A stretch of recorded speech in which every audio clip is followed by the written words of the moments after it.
Hi there. Why is it that when the EU threatens us with repercussions for leaving the bloc, this is viewed as a reason to stay? Think of David Cameron, who said that Brexit would cause war, or George Osborne, who threatened us with a punishment bill. The EU itself is even threatening us with a €60 billion bill just to leave.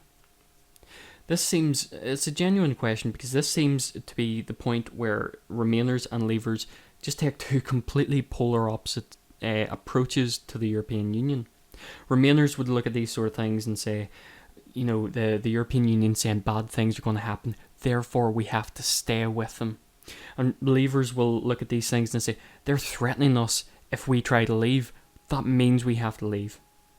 And to try to get you into the mindset of a Leaver, the way I view this is that it's kind of like a domestic violence, really.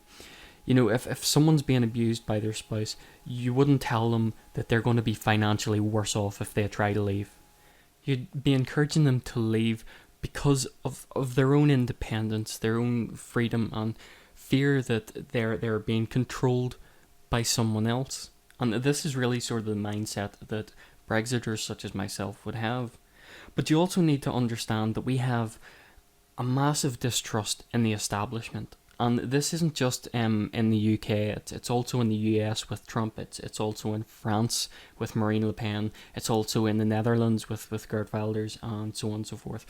So to understand where this mistrust comes from, well, specifically in Britain here, think back to the Iraq War. I mean, this was one of the biggest violations of public trust that I've personally ever witnessed in my life.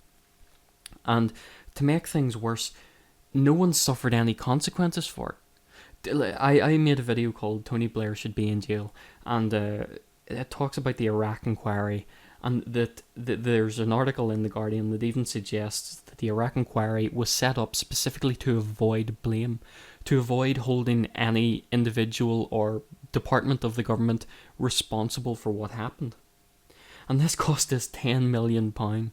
So you can see that the people who are supposed to be looking out for us, who are supposed to be upholding justice, they're failing at their job.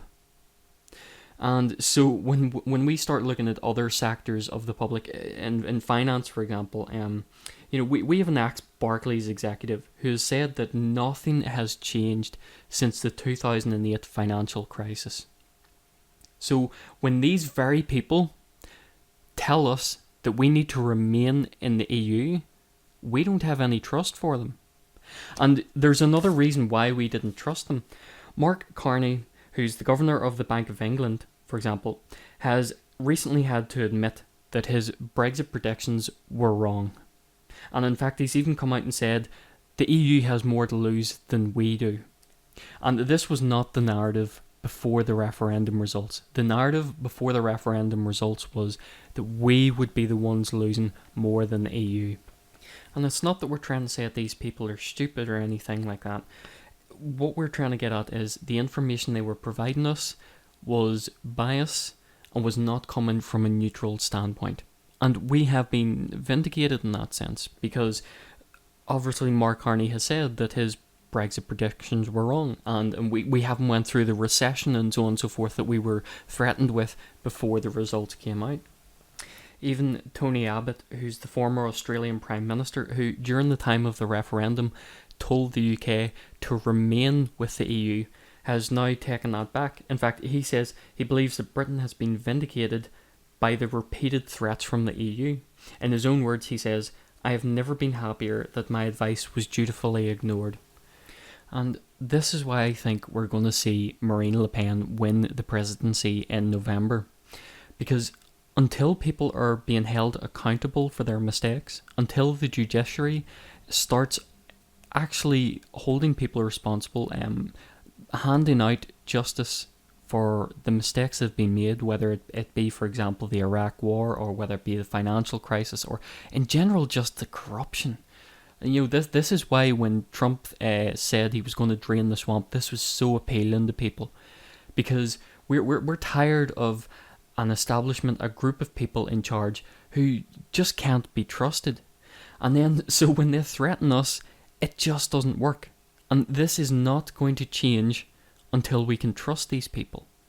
And in general, I just don't think that you ever could trust someone who threatens you anyhow. But those are just my thoughts. Feel free to leave yours in the comments below.